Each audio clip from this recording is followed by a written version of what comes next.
Hello viewers, আসসালামু আলাইকুম। কেমন আছেন সবাই? জেসমিনস বেবি ক্যাটক ইউটিউব চ্যানেলের পক্ষ থেকে আপনাদের সবাইকে স্বাগতম জানাচ্ছি। আজকের ভিডিওটিতে আমি যে বিষয়টি আপনাদের সাথে শেয়ার করব তা কিন্তু অনেক বাবা মায়ের মনের মধ্যেই প্রশ্ন। অনেকে কিন্তু ভেবে থাকেন যে কাকে জিজ্ঞেস করব, কিভাবে অ্যান্সারটা পাবো। সেই বিষয়টি নিয়ে কিন্তু আজকের ভিডিওটিতে আমি কথা বলবো। তো বিষয়টি কি, তা হচ্ছে বাচ্চাদের গায়ে এই গরমের সিজনে কি লোশন লাগানো যাবে, মানে লোশন মাখানো যাবে, বাচ্চাদের স্কিনের মধ্যে কি লোশনটা অ্যাপ্লাই করা যাবে? এটা খুব কমন বিষয়, কিন্তু অনেকের মনের মধ্যে এই প্রশ্নটা জাগে। এই বিষয়টি নিয়ে আমি বেশ কিছু ইনফরমেশন আজকের ভিডিওটিতে আপনাদের সাথে শেয়ার করব। সবাই ভিডিওটি শেষ পর্যন্ত দেখবেন, কেউ কোনো অংশ স্কিপ করবেন না। আশা করি আজকের ভিডিওটি আপনার ভালো লাগবে। তো ভিডিও শুরু করার আগে বলে নিই, যারা যারা আমার চ্যানেলে নতুন অবশ্যই চ্যানেলটি সাবস্ক্রাইব করে দিবেন, জেসমিনস বেবি ক্যাটক ইউটিউব চ্যানেল। আর এই ভিডিওটি যদি শেয়ারেবল মনে হয় এবং ভালো লাগে অবশ্যই শেয়ার করে দিবেন আপনার সোশ্যাল মিডিয়া প্ল্যাটফর্মে। ভিডিওটিতে একটি লাইক করে দিয়ে আমাকে ইন্সপায়ার করবেন, যেন আমি আরো ভালো ভালো কন্টেন্ট সামনে আপলোড দিতে পারি আপনাদের জন্য। তো চলুন আজকের ভিডিওটি শুরু করা যাক।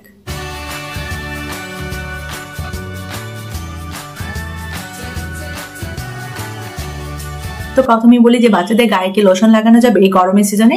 দেখুন, কেন নয়, কেননা বাচ্চাদের যখন গোসল করাচ্ছি আমরা, তখন কিন্তু আমরা বডি ওয়াশ ইউজ করছি। তো যখন বাচ্চাদের স্কিনের উপরে আমরা বডি ওয়াশটা অ্যাপ্লাই করছি এবং বাচ্চাদের স্কিনটাকে আমরা ক্লিন রাখছি, তখন অবশ্যই কিন্তু গোসলের পরে বাচ্চাদের স্কিনটা কিন্তু ডিমান্ড করে যে বাচ্চাদের স্কিনের মধ্যে একটা ময়শ্চারাইজার লাগাতে হবে, একটা ময়শ্চারাইজার লাগানো উচিত বা একটা ময়শ্চারাইজার লাগানো দরকার। সেই জন্য কিন্তু এই গরমের সিজন হোক বা যে কোনো ঋতুই হোক, বাচ্চাদের স্কিনটা ক্লিন করার পরে কিন্তু একটা ময়শ্চারাইজার লাগানো উচিত। তো সেই অনুসারে এই গরমকালেও কিন্তু আপনারা বাচ্চাদের স্কিনের মধ্যে ময়শ্চারাইজার লাগাবেন, তবে সেটা খুব বেশি পরিমাণে নয়। মানে এক গাদা লোশন আপনারা বাচ্চাদের স্কিনে দিয়ে দিবেন না, তাহলে কিন্তু দেখা যাবে ঘাম হয়ে ত্বকটা কিন্তু চিটচিট করবে। এবং দেখা যাবে যদি সেই চিটচিটে ভাবটা লং টাইম থাকে, দীর্ঘক্ষণ থাকে, তাহলে দেখা যাবে ত্বকের মধ্যে কিন্তু বিভিন্ন ধরনের প্রবলেম হচ্ছে। ত্বকের যে লোমকূপগুলো রয়েছে সেগুলো বন্ধ হয়ে যেতে পারে এবং সেখান থেকে র্যাশ হতে পারে, ইচিং হতে পারে, ঘামাচির প্রবলেম হতে পারে, ফাঙ্গাল ইনফেকশনের সমস্যা তৈরি হতে পারে। সেই জন্য অবশ্যই লোশন ইউজ করা যাবে এই গরমের সিজনে, তবে একবার। মনে করুন যে গোসলের পরে আপনি একবার লাগালেন। এখন কথা হচ্ছে, অনেকে ভেবে থাকেন যে গরমের সিজন বাচ্চাদের স্কিনে কি তেল লাগানো যাবে, মানে তেল লাগাবো নাকি লোশন লাগাবো, কোনটা বেটার, নাকি পাউডার লাগাবো? দেখুন, পাউডার, তেল নাকি লোশন কোনটা লাগাবেন এই নিয়ে কিন্তু অলরেডি আমি বেশ কয়েকটি ভিডিও আপলোড করেছি এবং ভিডিওগুলো কিন্তু বেশ ইনফরমেটিভ। আপনারা যদি না দেখে থাকেন অবশ্যই কিন্তু সামার বেবি কেয়ার নামে যে প্লেলিস্টটা রয়েছে আমার চ্যানেলে, সেখানে কিন্তু আপনারা চেক করতে পারেন। এছাড়া আমার চ্যানেলে যে বেবি স্কিন কেয়ার নামের যে প্লেলিস্ট রয়েছে সেটাও কিন্তু আপনারা চেক করতে পারেন।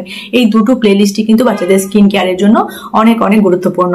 তো সেটা সামার সিজন হোক বা উইন্টার সিজন হোক, বাচ্চাদের স্কিনের প্রপার কেয়ার নেওয়ার জন্য যে ইনফরমেটিভ ভিডিওগুলো দরকার, এই দুটো প্লেলিস্ট আপনারা চেক করলে কিন্তু পেয়ে যাবেন। আরেকটা বিষয় নিয়ে অবশ্যই কথা বলতে চাই। দেখুন, অনেকে কিন্তু গরমের সিজনে বাচ্চাদের স্কিনটা যেন হাইড্রেটেড থাকে, সেজন্য দেখা যায় বাচ্চারা একটু ঘামলে কিন্তু খাবার স্যালাইন খাইয়ে থাকেন।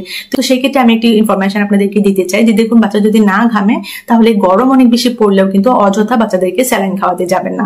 অযথা কিন্তু বাচ্চাদেরকে স্যালাইন খাওয়ানো একদমই উচিত নয়। যদি দেখেন যে বাচ্চা অনেক বেশি ঘামছে, গরমটাও অনেক বেশি পড়েছে, মাত্রাতিরিক্ত গরম লাগছে এবং বাচ্চা ঘেমেই যাচ্ছে, সেই ক্ষেত্রে আপনি বাচ্চাকে অল্প অল্প করে একটু স্যালাইন খাওয়াতে পারেন। এছাড়া বাচ্চা যদি না ঘামে, গরম অনেক বেশি পড়লেও, বাচ্চা যদি ঠান্ডা জায়গায় থাকে, ঠান্ডা রুমে থাকে, সেক্ষেত্রে অযথা কিন্তু বাচ্চাদেরকে স্যালাইন খাওয়াতে যাবেন না।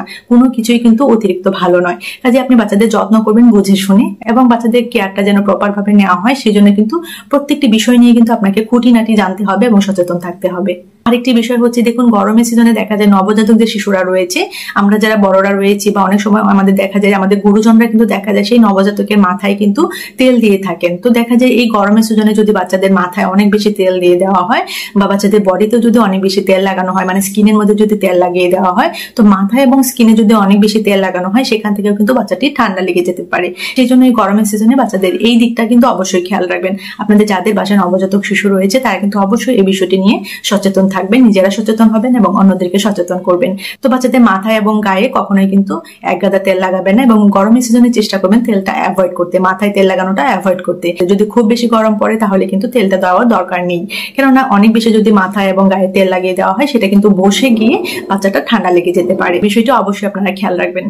তো এখন আপনারা এই যে ব্যাকগ্রাউন্ডে যে ইনফরমেশনগুলো দেখতে পারবেন, সেগুলো কিন্তু বেশ ইনফরমেটিভ এবং খুব গুরুত্বপূর্ণ। আপনারা মনোযোগ দিয়ে কিন্তু অবশ্যই পড়বেন। তো প্রথমেই যদি আমি বলি লোশন নির্বাচনের কথা, লোশন নির্বাচন নিয়ে এখানে আমি বেশ কিছু গুরুত্বপূর্ণ ইনফরমেশন শেয়ার করেছি। যেমন মিল্ক ক্রিম বেসড মাইল্ড লোশনটা বাচ্চাদের জন্য চুজ করতে হবে। তো অবশ্যই যখন আপনারা বাচ্চাদের জন্য লোশনটা চুজ করবেন, তখন দেখে নেবেন যে সেটা milk cream based mild lotion কিনা। এছাড়াও লোশনের যে পানির পরিমাণটা থাকে, মানে পিএইচ যে লেভেলটা থাকে, সেটা যেন 5.5 এর মধ্যে থাকে, সেটাও কিন্তু আপনারা নোটিস করবেন। আরেকটি বিষয় আপনারা অবশ্যই খেয়াল রাখবেন যে বাচ্চাদেরকে কতবার লোশন লাগানো উচিত। প্রতিদিন ব্যবহার করতে পারেন, এটা কিন্তু অনেকেই বুঝতে পারেন না, কনফিউশন করেন যে প্রতিদিন কি গরমের সিজনে লোশন লাগাতে হবে। হ্যাঁ, লাগাতে পারেন এবং লাগানো দরকার, কেননা বাচ্চাদের স্কিনটা কিন্তু অনেক বেশি ড্রাই হয়ে থাকে দেখা যায় স্পঞ্জের পরে এবং গোসলের পরে। তাছাড়া প্রতিদিন গোসলের পর এবং রাতে ঘুমানোর আগে শিশুর ত্বকে লোশন লাগাতে পারেন। যদি আপনি দুবার লোশন লাগান, মানে যদি বাচ্চা এসির মধ্যে বেশি থাকে তাহলে কিন্তু গোসলের পরে একবার ময়শ্চারাইজার হিসেবে লাগাতে পারেন এবং রাতে ঘুমের আগে কিন্তু একবার ময়শ্চারাইজার হিসেবে লাগাতে পারেন। আপনারা জানেন যে শিশুর ত্বক কিন্তু অনেক বেশি ড্রাই থাকে গরমের সিজনে, অনেকের ত্বকটাই অনেক বেশি ড্রাই হয়ে যায়। যদি সেরকমটা হয় তাহলে লোশনের সঙ্গে কিন্তু হালকা অলিভ অয়েল বা অ্যালমন্ড অয়েলটা মিশিয়ে নিতে পারেন, তাহলে ত্বকটা কিন্তু বেশ ব্রাইট হয়, মানে ত্বকটা গ্লোয়িং হয়। তো এখানে আমি খুব স্পেসিফিক করে এবং খুব সুন্দরভাবে কিন্তু বাচ্চাদের গায়ে লোশনটা লাগাতে হবে কিভাবে, মানে লোশন লাগানোর নিয়মটা কিন্তু এখানে মেনশন করে দিয়েছি। আপনারা খুব মনোযোগ দিয়ে পড়বেন, নিজেরা জানবেন এবং অন্যদেরকে জানাবেন। এটা কিন্তু খুব স্পেসিফিক করে দেওয়া আছে এখানে, আপনারা জেনে নিন। আরেকটি বিষয় আমি আমার আগের ভিডিওগুলোতেও আপনাদেরকে জানিয়েছি যে যখন বাচ্চাদের গায়ে নতুন কোনো লোশন লাগাবেন তখন কিন্তু পুরো শরীরে লাগাবেন না, চেষ্টা করবেন শরীরে কোনো একটা পোর্শনে আগে লাগিয়ে দেখতে যে সেটা বাচ্চাদের স্কিনটা কতটুকু অ্যাকসেপ্ট করছে। তো ইনফরমেশনটি কেন বলা, কারণ এই গরমের সিজনে যদি নতুন কোনো লোশন আপনি আপনার বাচ্চার গায়ে যদি অ্যাপ্লাই করে থাকেন সেক্ষেত্রে অবশ্যই কিন্তু এই ইনফরমেশনটা আপনাকে মনে রাখতে হবে যে বাচ্চাদের গায়ে নতুন কোনো লোশন লাগানোর আগে পুরো বডিতে না দিয়ে কোনো একটা স্পেসিফিক পোর্শনে, মানে বডির কোনো একটা পার্টে দিয়ে আপনাকে দেখতে হবে যে সেটাতে বাচ্চার কোনো সাইড ইফেক্ট হচ্ছে কিনা, কোনো র্যাশ হচ্ছে কিনা বা কোনো অ্যালার্জিক রিয়াকশন তৈরি হচ্ছে কিনা। তো এখন আপনারা এখানে দেখতে পাচ্ছেন যে বাচ্চাদের গায়ে লোশন লাগানো কি ভালো নাকি ভালো নয় সেই সম্পর্কিত আমি খুব ছোট করে খুব স্পেসিফিক করে কিছু ইনফরমেশন এখানে মেনশন করেছি।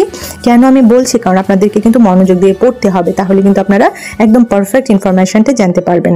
তাছাড়াও বাচ্চাদের যে অ্যাডাল্ট লোশনটা কখন ব্যবহার করা যাবে কিনা আদৌ সেই সম্পর্কিত কিন্তু আমি এখানে ছোট করে একটু ইনফরমেশন আপনাদের সাথে শেয়ার করেছি। তো আপনারা অবশ্যই কিন্তু মেনশন করা প্রতিটি ইনফরমেশন ভালোভাবে পড়বেন, জানবেন, বুঝবেন, নিজেরা জানবেন এবং অন্যদেরকে জানাবেন। তো আরেকটি বিষয় বলে নিই যে দেখুন বাচ্চাদেরকে ফর্সা করার জন্য অনেকেই কিন্তু দেখা যায় বাচ্চাদের স্কিনের মধ্যে বিভিন্ন ধরনের হোম রেমেডিজ অ্যাপ্লাই করে থাকেন। দেখা যায় বাচ্চা যদি অনেক বেশি ছোট থাকে দেখা যায় তাদের স্কিনের মধ্যেও কিন্তু অনেক হোম রেমেডিজ অ্যাপ্লাই করে থাকেন বাচ্চারা, যেন বাচ্চাদের গায়ের রংটা সুন্দর হয়। দেখা যায় অনেক বাবা মাই কিন্তু মনে করে থাকেন যে জন্মের পরে বাচ্চাটার ফর্সা ছিল এখন কালো হয়ে গিয়েছে, সেই জন্য কিছু হোম রেমেডিজ ন্যাচারাল ইনগ্রেডিয়েন্টস দিয়ে তৈরি প্যাক সেগুলো বাচ্চাদের স্কিনের মধ্যে অ্যাপ্লাই করে দিই। সেটা কিন্তু কখনোই করবেন না, সেটা কিন্তু কখনোই করবেন না। একটা সার্টেন এজের পরে কিন্তু বাচ্চাদের স্কিনের মধ্যে অ্যাপ্লাই করবেন হোম রেমেডিজ গুলো, ঠিক আছে? মানে ন্যাচারাল ইনগ্রেডিয়েন্টস দিয়ে তৈরি যে প্যাকগুলো রয়েছে সেগুলো বাচ্চাদের স্কিনের মধ্যে অ্যাপ্লাই করবেন একটা সার্টেন এজের পরে। বাট একদম নবজাতকের গায়ে কিন্তু কোনো ধরনের ফেস প্যাক, কোনো ধরনের প্যাক, কোনো ধরনের হোম রেমেডিস কিন্তু অ্যাপ্লাই করবেন না। তো আজকের ভিডিওটি এখানেই শেষ করছি। কেমন লেগেছে আজকের ভিডিও বা কতটুকু ইনফরমেশন পেয়েছেন আপনি আজকের ভিডিওটি থেকে তা আমাকে কমেন্ট সেকশনে জানাবেন। আর এরকম ছোট বড় আরো অনেক ইনফরমেটিভ ভিডিওস পেতে চ্যানেলটির সাথে কানেক্টেড থাকবেন। জাসমিনস বেবি কেয়ার ইউটিউব চ্যানেল। সবাই ভালো থাকবেন, বাচ্চাদেরকে ভালো রাখবেন। আল্লাহ হাফেজ।